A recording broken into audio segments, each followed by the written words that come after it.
and welcome to Undaunted, bringing into the news on church stories. I am Oyi Opala. Let's begin.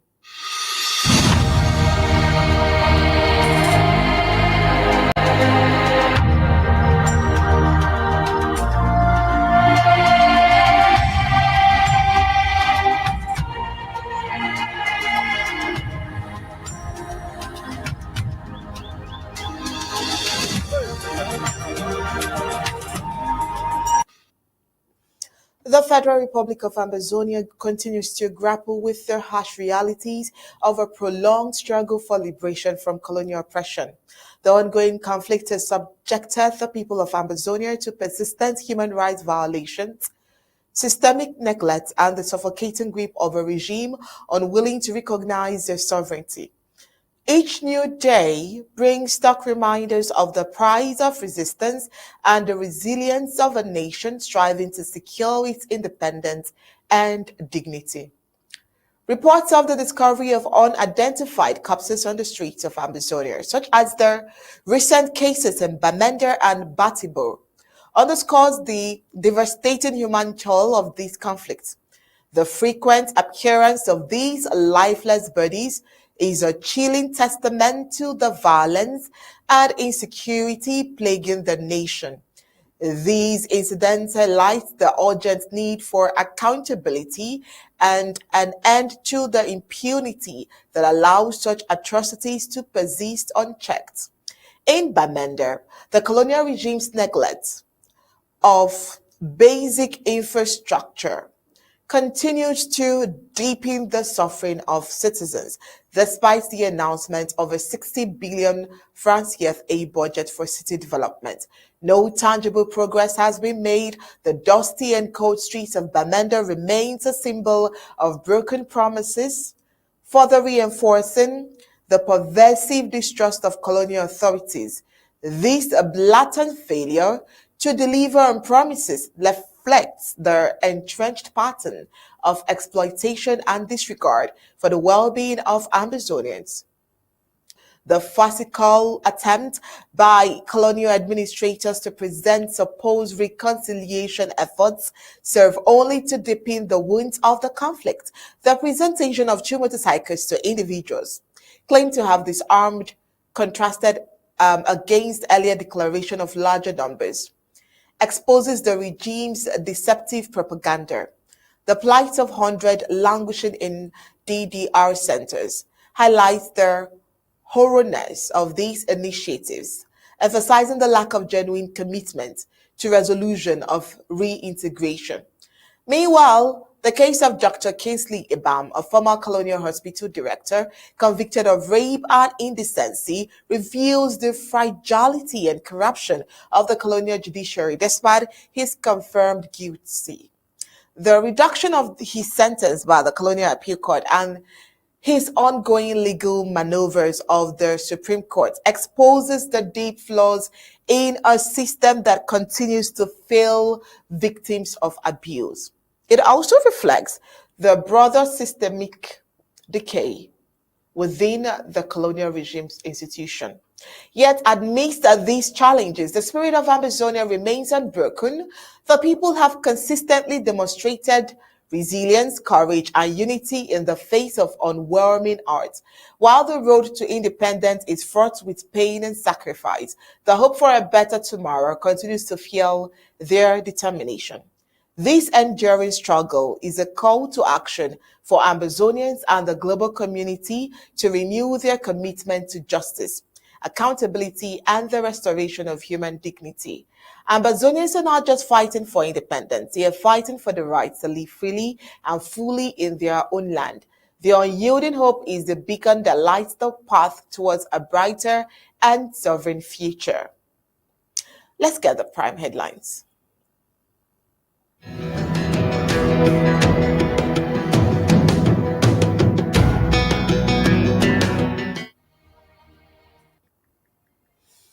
Here are the prime headlines. Two lifeless bodies found by the roadside in Batibo and New Road, Nkwen within 24 hours. The colonial regime neglects road constructions in the city of Bamenda, opposing inhabitants to the danger of breathing dust, polluted air. Tonight on Undaunted, We'll look at the Colonial SD of May County, where he brandished 2 motorcycles as a gift to those who have abandoned the fight for the liberation of Ambazonia. Muyuka, former Colonial Hospital director, appeals rape conviction.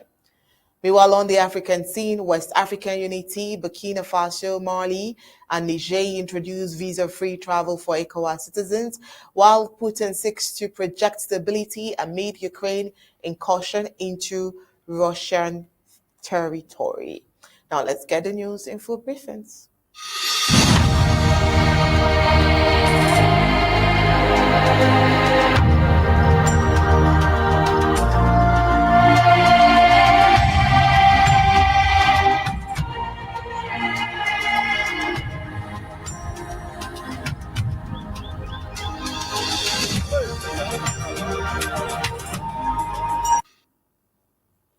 Two lifeless bodies found by the roadside in Batibo and New Road Nkwen within 24 hours. Well, there is no guarantee of living the next day in Ambazonia as the 8-year and counting war rages on. The discovery of unidentified corpses in Ambazonia is a common phenomenon. Within 2 days, 2 corpses were spotted on streets in the Midland zone to the Federal Republic of Ambazonia. A corpse was spotted in the early hours of Tuesday, December 17, 2024, at the New Road Street in Bamenda. This is coming to add to that of a teenager that was seen in Batibo on Sunday. Last Sunday, December 15th, at the Batibo-Widdicombe stretch of road, citizens discovered the lifeless body of an unidentified teenager by the roadside. The exact part of this road was at T-Ben of the Trans-African Highway, a key route linking the Cameroons to the Federal Republic of Nigeria. Witnesses reported that they found the teenager estimated to be around 16 to 18 years old. Well, according to eyewitnesses, we only discovered the corpse lying by the roadside on Sunday morning. He was probably killed at night. A traveler who passed by the scene recounted. Well, that's not all. Batibo, as the whole of Ambazonia, has seen heightened tension in recent months as the colonial military continues on genocidal actions. Residents and those who use the Trans-African Highway have raised concerns over the growing insecurity along the highway, which is crucial for trade and transportation. According to another eyewitness and road user, he says, I used to buy and sell in the markets along that stretch, but I can no longer go there because I have been robbed of my little capital. Well, the discovery of the body adds to the grim realities of the ongoing war in Ambazonia. The war in the Ambazonia sparked in 2016 by protest over the perceived marginalization of the Amazonian people has since escalated into armed conflicts that has resulted into severe other issues. The new order in Ambazonia, now in crisis, has led to widespread violence, displacement, loss of lives and livelihood since it began in 2016. Insecurity is on the rise. Well, our in-house analyst, barrister Mbeseha, who would care to expand and give his knowledge on some of these happenings and how they can be mitigated. Barrister Mbeseha, welcome to tonight's Undaunted. Thank you for having me. You're welcome. Talking about the lifeless bodies seen, we reported yesterday and here again. In fact, it's a frequent report. And I would at this point mention that these are just the ones that are being recorded. It means that there are several others that are not being recorded or counted for.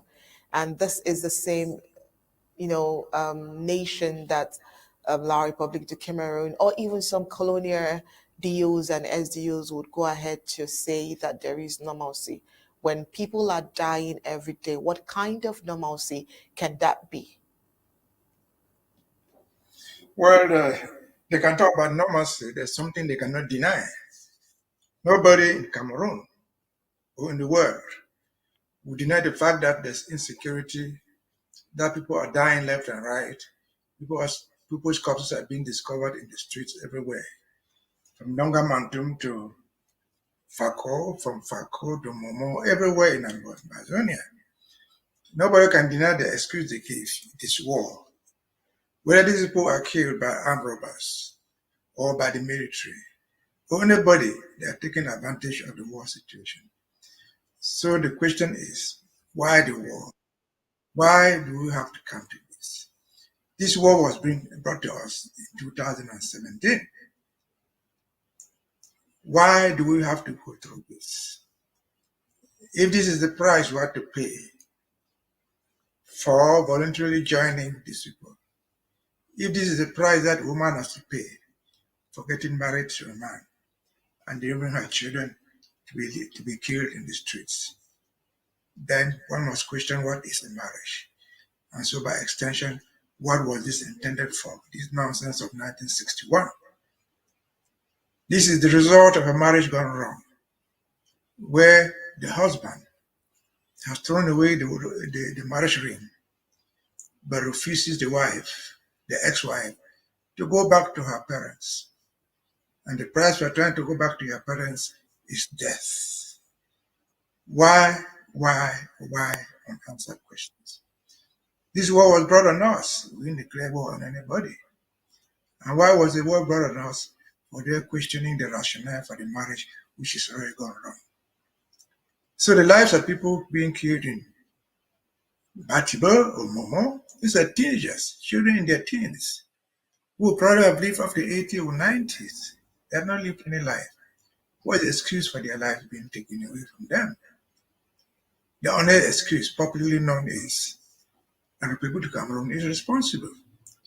They declared a war on unwilling people, on the people who were not even prepared for the war. That guy and others who have died, they didn't carry any arms. They were not fighting anybody. They were living peacefully in their homes, going to their farms, or whatever business they were doing. Again, we must ask ourselves, is this the price we have to pay for our parents voluntarily going to join these criminals? Certainly not. Death is the biggest thing that you have. Life is the most valuable thing you have in the world, in the human world.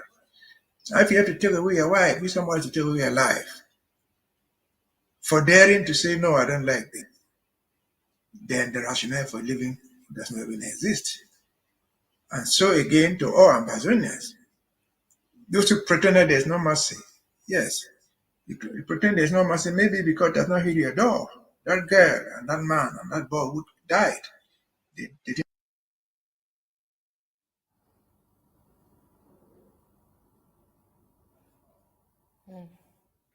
Mbeseha, are you there? Okay. Getting feedbacks on some technical hitches there. Okay. Yeah, one day. Why must we die? For a marriage gone wrong. For a marriage that one of the parties had declared it over. And I'll end this segment by reminding the people of Cameroon, 1984, Gojidinka told you, you have divorced this marriage. You have left us. So why not let us go in peace? If this is the price we have to pay, we're paying it. And it is a shock reminder to all of us that we have to continue to pay this price until we get free, until we get back home to our parents and rebuild our lives the way we want to. Not to be forced in a marriage that has not worked, that is not working, that will never work. Over to you. All right. By some basis, it's not just the killings that is a problem for the Ambazonian people. Roads, neglect on road totally promises failing on a regular basis. The colonial regime neglects road construction in the city of Bamenda, putting inhabitants to the dangers of breathing dust polluted air as a result of the earth nature of roads. More reason for Ambazonians to fight for the restoration of their homeland and the restoration of the nation that they believe in. This is not just the first time it's happening. This, failed restoration of statehood and all of that has been failing for a long time. The common code is common to all in the city of Bamenda with the dusty nature of the city roads, despite the availability of 60 billion francs CFA announced a couple of months ago. The announcement was made by the Achombong Tambeng Paul, the colonial city mayor of Bamenda, after the visit of the French ambassador to Bamenda. Well, in the announcement, he clearly stated that the amount is for the development of the town of Bamenda. Knowing what the colonial regime was, Bamenda city dwellers were not moved, waiting to see work on the ground before believing. Time has come to prove the inhabitants of Bamenda right that the colonial regime never matches words with actions. Months have passed with no glimpse of the commencement of work on the Bamenda city roads, and the colonial city mayors, they're silent. Nothing again is being mentioned on the earlier announced 60 billion francs FA nor the city roads. The current situation of roads in the town of Bamenda is deplorable. The dusty nature of the roads has come to the harshness of the dry season and making it difficult for city dwellers to cope. Everyone is sick of one of the illness caused by dust. The colonial regime is very much comfortable with the suffering that the inhabitants of the city of Bamenda are going through. The reason being that no mechanism has been put in place to compel the colonial city council to do the needful to better up the road situations. It is the colonial regime's strategy to impoverish Ambazonia by not constructing roads because in La Republic to Cameroon, a neighboring region to Bamenda, all the roads there are tarred with farm to market roads constructed. Ambazonians to have their towns and villages develop must flush out the colonial regime to get the very best that they want because it's been years, the same cry, the same tears. Barrister Mbeseha, the question is, it's been years, the same cry, the same tears. How long more will Ambazonians continue to cry of no roads, season in, season out, no roads, farm to market roads not available, drivers or what do you call them, transport companies, making lots of money off those people because of the deplorable state of the road. How much more will Ambazonians cry? And what can they do extra? This will continue to be the question until something is done. Well, again, the problem is not even the construction of roads. Because we are all agreed they are not going to construct roads. If they did not construct roads in the past 60 years, they are not going to construct one in the next 6 months. They've not done it. The roads have deteriorated. They were roads there. They were allowed to deteriorate. And so thinking of it as 60 billion or 60 million or 60,000, whatever promise they made, they themselves know they are lying. They're just lying. These are fabrications. But the most important thing I want to emphasize on is the town Bamenda. What is Bamenda? Bamenda is a very big city in the first place with so many inhabitants. But besides that, Bamenda is also what they call a regional capital. Bamenda is also home to the so-called regional government under the decentralized system. Bamenda is also run by a city mayor, powerful guy with a big budget. Bamenda is home to where Daily Africa and all government officials live. It's home to where the regional governors, the regional administrators appointed from Yaoundé all live. What is common in this? They swim through that dust in town, in what they call a decentralized system. Could they avoid the dust? Just the dust in Bamenda town. Can they avoid that dust? Can they themselves, can Daily Africa and his wife and his children, could they do something so their own children inhale the very dust that the colonial governor, the colonial mayor and others are inhaling, that the regional administrators appointed or to the House of Chiefs or whatever they inhale when they come to Bamenda? They can do that, but they are not able to do it. How can they do it? This is Bamenda. This is Mbeseha. I'm sure the name Mbeseha comes from some stream over there. There are streams flowing around that town, left and right. Streams are flowing there. How much does it cost the colonial mayor of that town to just get a tank? Less than £1,000,000. Go fetch water from those streams flowing around there for nothing and come water the streets, at least to bring down the dust. Is that what the mayor cannot afford? If the mayor cannot afford it, they have military bases there. They have military towns. Is that what the regional military commander cannot afford to get his tanks, go and fill the water from the river there, come and water the streets and burn down the dust. Is that what is above them? If they cannot even take away the dust from themselves, then how do you expect them to construct what you call a farm to market road? They're not going to do it. Not because they lack the money. They have the money. The money that they steal just from Dian, from the oil, from the refinery, will tie all those roads 10 times over in a year.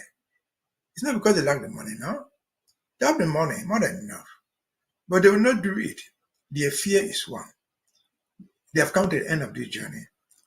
They don't want to leave Ambazonia with anything worth celebrating. They want to take us back to the Stone Age by the time they leave. So that if we must reconstruct, we're going to reconstruct from nowhere. That's their sole goal. It's not because they don't know how to do it. They know how to do those things. But their days are numbered. And so again, they want to take us to the Stone Age so that if we must survive, we'll survive just like Guinea-Conakry survived after the French pulled out everything there, including electric poles in 1958, when Guinea opted to get independence from General de Gaulle. That's what is happening to us. Again, Mr. Mayor, I think it is not worth the trouble talking about 60 billion because it is not even there. If you were there, I'm sure you would do it because you're also a Bamenda man. The 60 billion you're talking there is not propaganda. And so the reality is that the dust is there. They're hailing it as a punishment for being called Ambazonian. Why? Why only Bamenda? Why, one must ask, just like in the previous task, why are there not similar dust in Bafoussam? Why? Why is there no similar dust in Betua and Douala and all regional headquarters? They call them. Why and why and why? The answer is this. They want us to go back to the Stone Age. By the time we get out of there. Otherwise, again, even if there's 60 billion, if they took 5 million and give it to a petrol dealer there, say, take a tank and go and fill water and do this thing for 6 months. They do it. What's the profit they said they do in selling petrol? Not much money. They will do that thing for them. But they will not do it. The colonial military there, which has all the bases, has everything, including helicopters, can even fly tanks and water the street. But they will go down the streets looking for poor boys, looking for young women to rape them, looking for anything to extort money from the people. And so that is it. That is a reminder to all of us, to those who live in Bamenda in particular, and to the administrators who pretend to be there in their interest. They're not serving any interest of anybody other than, yes, even the mayor, the city mayor, whatever he calls himself. Just an appointee to parrot what they tell him from Yaoundé. He sings the choir, he sings the chorus himself, and the bass. And so that is where we are. We agree that we'll do everything not to go back to the Stone Age, but we shall survive. Over to you. Definitely, we shall survive. Well, in another development, the Colonial Senior Divisional Officer for Meme County has brandished 2 new motorcycles as a gift for those who have abandoned the fight for the liberation courts. Well, 2 motorcycles have been presented to the media by the Colonial Senior Divisional Officer for Meme County. The Colonial SDO said the bikes were to be handed to Ambazonians who had dropped their guns. Well, a day earlier, the same colonial administrator said 15 boys had dropped their guns. How can 15 persons be announced and the following day 2 bikes are presented? So the question is, what about the 13 others? How can their colonial SEO claim to be settling fresh boys who dropped their guns while the regime has done nothing to over 400, they said, are in the DDR centers in Ambazonia? If fresh recruits are being settled, does it mean that those currently at the DDR centers in Ambazonia are doomed for execution? The outing of the colonial SDO only portrays the difficulties of sustaining a lie. This inconsistency further opposes the agenda behind the only actions carried out by the colonial regime and their surrogates. So, what about the 13 others that were released on the same day these two got the bikes? I do not understand this, but I don't know. Barrister base here. Do you understand the gimmicks or the game behind this kind of outing? You came out to give just two bikes, or the 15 of them released on this same day are expected to share these two bikes. How is this mathematics going to be done?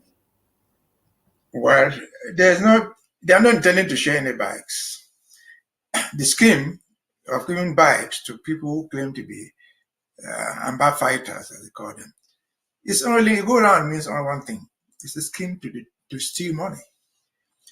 Remember, the colonial duo is not doing that from his personal money. He has a budget for a lot of nonsense. And of course, he gives two motorbikes to allegedly 13 people who were not even Amba fighters. If they needed bikes and they were serious people, these bikes should be given to them at the end of their DDR for you to go get settled in your private life. But how many people from the DDR have been given any means of resettlement after they left the DDR for 3, 4, 5 years? Zero performance, nothing. And so this is a scheme to steal money from the government. And 13 boys, were they even Amba fighters? Certainly not.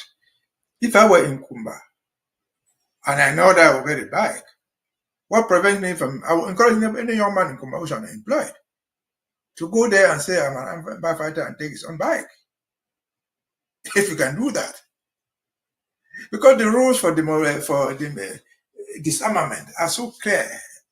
You don't just come out from a pigeonhole and say I'm a fighter and take the benefits of being a former combatant. No. The guidelines are so clear that you must be a combatant. You have to prove that you are a combatant in the rare disarmament process. Where this experience in Cote d'Ivoire, where I took part in some of those things, there was money. You had to be given 300,000 if you come out. We go for a training. After the training, they give you another chunk of money, show you a farm where you go and set up. And then I was in one of those early stages where they were trying to disarm. I was the secretary to one of the commissions. And the people realized that they needed money. People came out and said, "Oh, I'm a fighter." They said, "Where's your arm?" One of them brought a spear. He said, "This is my arm." Another one brought my Mokata down the cutlass. I said, "This is my arm." Because he wanted to get 300,000. Of course, we didn't know what to do. I said I was the secretary in that commission, that particular one. We didn't know what to do. Because the definition of armament at the time in the Cote d'Ivoire did not include spears. It did not include cutlasses. So we have to say, what do we do? Let us find out from New York, the headquarters of the UN, whether these are considered to be arms. Of course, they were giving money. I said, okay, while wait for this reply, go to the camp where you're going to be demobilized. They didn't even sleep there. By the night, they disappeared with the money. So this is exactly what is going on in Cameroon. Again, the money for buying 2 motorbikes is not the budget of the colonial duo. It is money given to him officially. If he gives out one, and we know what Cameroon is, if that thing costs 500,000, we put there 500 million. You can put that, you're giving 50 and take his money. Again. For the young men in Kumba who are unemployed, why not go take your own? Giving out, the first people who got themselves out and went to DDR did not stop the Amba fighting. They did not stop the war. So this one would stop nothing either. So if I were in Kumba, if I were one of those, I would walk there and say, give me a motorbike because I'm an Amba fighter. I say, where's your arm? I can produce my cutlass because after all, Atanganji has banned the use of cutlasses. I said, this is my cutlass I've been using to fight. And so it is a scam. Tondong, that guy in Kumba called Tondong somebody. He knows that he's lying. He lives in Kumba. He's deceiving the people again. If they are going to the DDR, well, the ones who went before them, where they all motorbikes, if that's what is meant by employment and being reintegrated into the community. Everybody who gets out there must become a motorbike rider. If that's what it means, Then give it to those who already did the arrows and say, go back home and start to drive your motorbike. They've not done it. They're not going to do it. The aim of the DDR was not to arm you, was not to give you a livelihood, was to prevent you from fighting and let them go in peace. It was never intended to help you. And so that is a scheme that is meant to fail. That's a scheme that is designed to steal money from the people, that is to steal taxpayers' money in the name of DDR, and so on and so forth. So that is not a thing that we should worry ourselves. That's propaganda. Just like the 60 billion we saw in the last segment. It's all propaganda. There's nothing real about it. It's fraud. Over to you. Oh, well, talking about fraud, the one-time director of the Muyuka Colonial District Hospital in Fakol, the Atlantic zone of Ambazonia, known as Dr. Kinsley Eban, is now taking his legal battle to the Colonial Supreme Court of Ambazonia. Now, this is happening after the Buea Colonial Appeal Court reduced his original rape sentence. So, Eban's troubles began on the 21st of May 2021 when he was accused of sexually assaulting an intern in his office. In 2022, the Fakol Colonial High Court in Buea found him guilty of rape and, of course, indecency to a minor, handing him an 18-year prison sentence. Feeling wronged by the verdict, the accused decided to appeal to the Colonial Southwest Court of Appeal. Now, in a recent ruling, a certain magistrate, Tatsi Theophilus, noted that there were procedural and legal mistakes in the original trial, while the appeal court confirms Eban's guilt. Well, it's unexpectedly cut his sentence down to 9 years. Still not satisfied with this outcome, Eben has now set his sights on La Republic Supreme Court, hoping to fully overturn his conviction. The former director insists on his innocence and is keen to restore his professional reputation by clearing his name. Meanwhile, the appeal has been formally lodged, with hearings at the Colonial Supreme Court slated to start in mid-January 2025. Oh well, these are the issues. Barrister Mbeseha, he's trying to restore his career professionally with all of this happening. Barrister Mbeseha, what would your thought be on this? Since 2021 up until today, are you privy to this I think I know case, what is going this on. rape case? It Let me- started in 2021. Are you privy to it? I may not be privy to everything, but I can give you the legal analysis it is like. Whatever the doctor wants to do, you say he wants to clear his name and restore his reputation. He's not going to do it. Absolutely not. In an Anglophone system, and in fact, even justice system, the lawyers are bound, the doctors are bound by professional conduct, which can, if you violate it, can send you to jail. One. The second thing that it can cost you your job, even without going to jail, professional misconduct. And what they charge that guy with? Raping a minor or doing something to a patient. They were in the hospital. He's a doctor. They were in the hospital unit, and he's supposed to be the boss. So his conduct is reprehensible at all levels. Because doctors, like teachers, like lawyers, have professional conduct. So if you're a doctor or you engage in that professional conduct, the first thing you're going to do is you're going to lose your license. And I'm sure since 2021 that you are jailed, though he appeal, he has lost his license. In a normal country, he will not practice medicine anymore. Maybe in his Cameroon he would, but should never practice medicine. He's out of that profession. And then if the story is true as told on the media, he took at first instance, that is first trial, he was sentenced to 18 years in jail.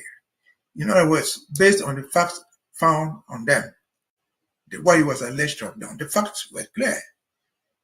He had an 18-year jail term. He appealed. He didn't win the appeal. The court ruled that in the process, there were some mistakes in the legal process, not in the facts. Some small errors.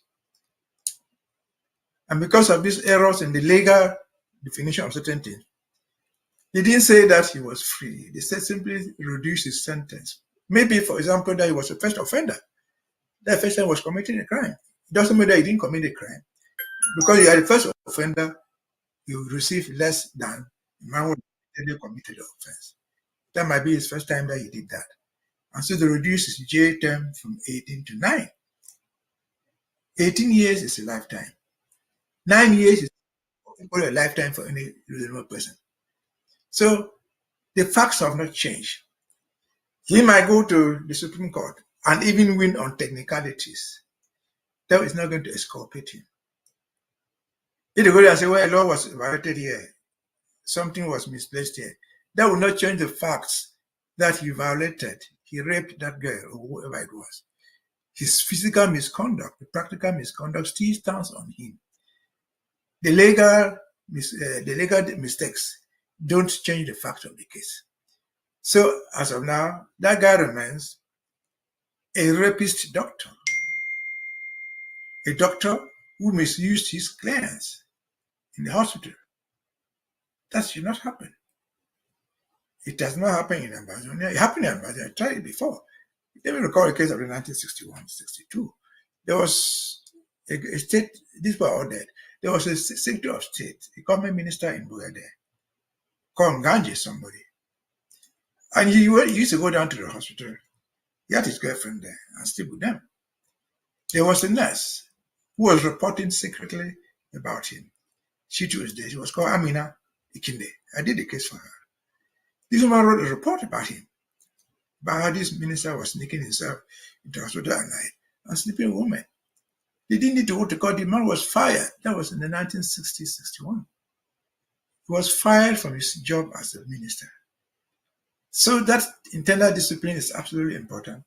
Professional discipline is important. When you go to hospitals, so this doctor, whom I think is a criminal, if I had the opportunity, he should spend the rest of his life in jail. Because who is more vulnerable than a patient? Who is more vulnerable than a subordinate? A woman who comes to the hospital is vulnerable. She's sick. And so to take advantage of her is what he should never have done. A woman who, by every instance, in this case, is a junior. Maybe she was just a nurse or somebody junior to you as a man doctor. She's vulnerable because her promotion depends on you. You take advantage of her, she go down for it. Based on what we hear, as the story goes, these are the facts. These are the facts. He can go and win his case in the Supreme Court again. He is not going to clean his name, except in Cameroon where there's no law that abides, except in Cameroon where there's no morality, there's no ethics anywhere. Otherwise, that guy, even if freed from there, he should be out of, never go near any hospital. I have friends, I have people who are not very well in the United States here with me, who were medical doctors, who were lawyers, who have been debarred, who have been professionally barred from doing whatever thing they were doing. They changed their professions. They could no longer be doctors. They went down to become security guards. They went down to take other professions. They could no longer be lawyers. They took different professions because they abused their office. That is how a good society is built. And so, doctor, we're sorry for you, but you should be sorry for yourself. Because at least you are not arguing the facts against you. The facts were established. They're arguing that they made some mistake, they should have been cleared now. Even if you are cleared from those mistakes, you are not a good doctor. You are not a good doctor. You should find yourself, if you are not in prison, find yourself in a coffee farm somewhere. Over to you. All right, thank you so much, Bryce Mbeseha. He's not arguing the facts, actually. He's just arguing the years that he has to spend. All right, thank you so much for those professional analysis there and for making our time to be with us here on tonight's Undaunted. Thank you so much. I'm sure that Yeah, Saturday we'll definitely see you analyzing more on this week. on Ambazonia this week, rather. So this is where, I'll let you go and focus on the news across Africa at this point. Thank you so much for being with us. Thank you for having me.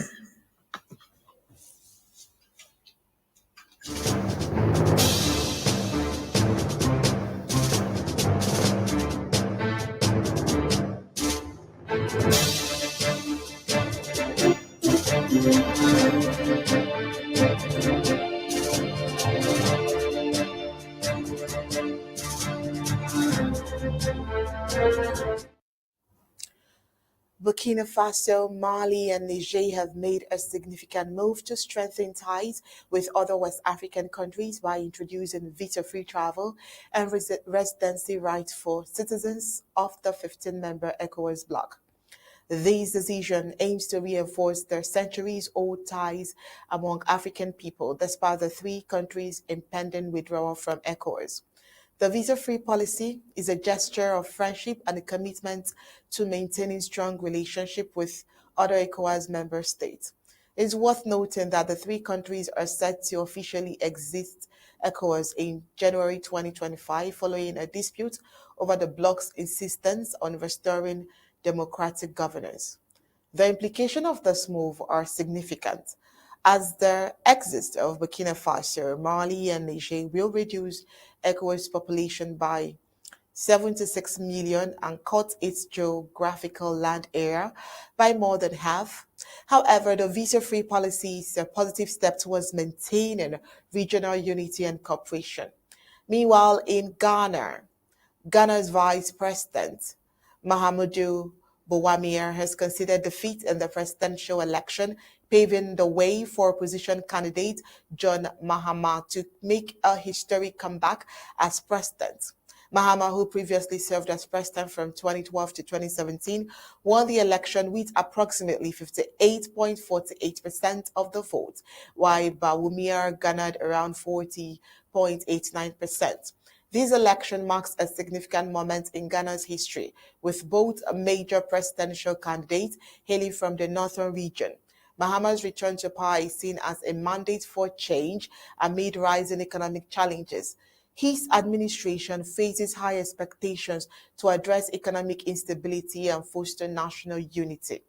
The National Democratic Congress also made significant gains in the parliamentary election, winning around 102 seats out of 275, compared to the New Patriotic Party 40 seats.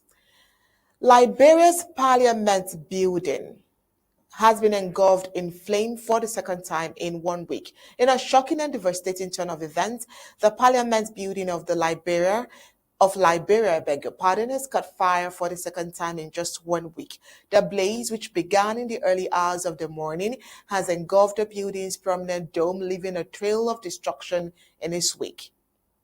Eyewitnesses described the scene as apocalyptic, with flames shooting high into the air and smoke billowing across the capital city of Monrovia. This is a dark day for Liberia, said a visibly shaken lawmaker who wished to remain anonymous. The parliament building is a symbol of our democracy, and to see it go up in flames like this is just heartbreaking. The cause of the fire is currently unknown, but officials have launched an investigation into the incident. This is the second time the parliament building has caught fire in just 1 week, raising concern about the safety and security of the facility. Liberia's president has a statement expressing his deep concern over the incident and promising a thorough investigation. The safety and security of our citizens, including our lawmakers, is of ultimate importance, the president said. We will do everything in our power to determine the cause of this fire and prevent such incidents from happening in the future. The international community has also begun to weigh in on the incident, with the European Union and other diplomatic missions expressing their condolences and offering support to the Liberian government. As the people of Liberia struggle to come to terms with the devastating loss, one thing is clear: the road to recovery will be long and difficult, but for now, the nation remains in shock, mourning the loss of a beloved landmark and a symbol of its hard-won democracy. Coming up next is news across the globe.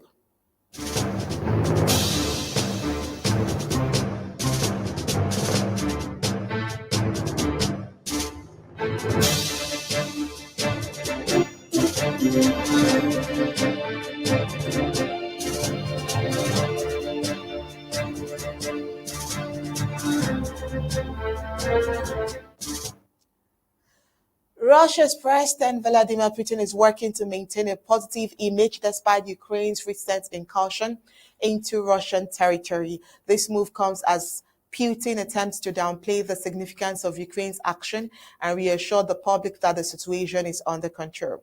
The incursion has sparked concerns about the escalating conflict between Russia and Ukraine. However, Putin is trying to project an image of stability and confidence, likely to avoid appearing weak or vulnerable. It's worth noting that Ukraine's incursion into Russian territory marks a significant escalation into the ongoing conflict between the two nations. The international community is closely watching the situation, and Putin's response will likely have significant implications for the region. Meanwhile, in Syria is a city in northwestern Idlib. It is a city in northwestern Syria has played a significant role in the country's recent history. Until recently, it was the only area in Syria controlled by the opposition. The city has been a stronghold for rebels led by the Islamist group Hayat Tahrir el-Sham, who launched a surprise offensive that ultimately toppled Bashar al-Assad regime. As a result of their victory, it has become the de facto authority in Syria, and they appear to be working to implement their own governance, model across the country. The city of Idlib itself has a rich history dating back to the Neolithic period and has been an important center for trade and commerce. The recent conflict in Idlib has had a devastating impact on the city and its inhabitants. Russian and Syrian government jets have launched airstrikes on the city, causing widespread destruction and loss of lives. Despite these challenges, the people of Idlib remain resilient and the city continues to play a significant role in shaping the future of Syria. With that news, we've come to the end of Undaunted. But before we go, let's take a look at the major stories.